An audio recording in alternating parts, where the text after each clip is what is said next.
Préfets, élus et chefs d'entreprise, c'est tout le gratin local qui est au premier rang. Derrière, les élèves. 12 mesures entrent en vigueur dans les lycées professionnels. Parmi les plus emblématiques, les stages seront désormais indemnisés, entre 50 et 100 € par semaine. Les filières dont les débouchés sont jugés faibles sont fermées. Et un bureau des entreprises est mis en place dans chaque lycée professionnel pour développer les relations avec le monde économique.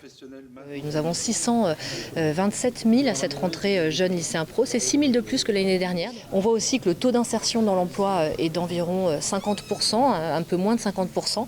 Et on voit également que le taux de poursuite d'études est faible et que beaucoup de décrochage chez ces jeunes existent alors qu'ils ont poursuivi des études. Donc il s'agit pour nous de travailler sur l'ensemble de ces facteurs-là.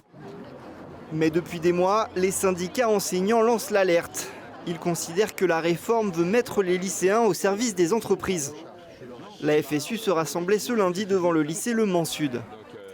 Cette réforme, elle ne retient plus que la question de l'employabilité avec des jeunes qui vont aller dans des entreprises en stage très jeunes et en perdant la notion d'éducation. Voilà. Et c'est les milieux populaires qui sont particulièrement touchés par cette réforme. Donc c'est ce qu'on est venu contester ici, c'est cette cohérence-là au-delà des mots et des prétentions à améliorer et à innover. Parmi ces mots, un objectif affiché par le chef de l'État. 0 décrochage et 100% d'insertion professionnelle.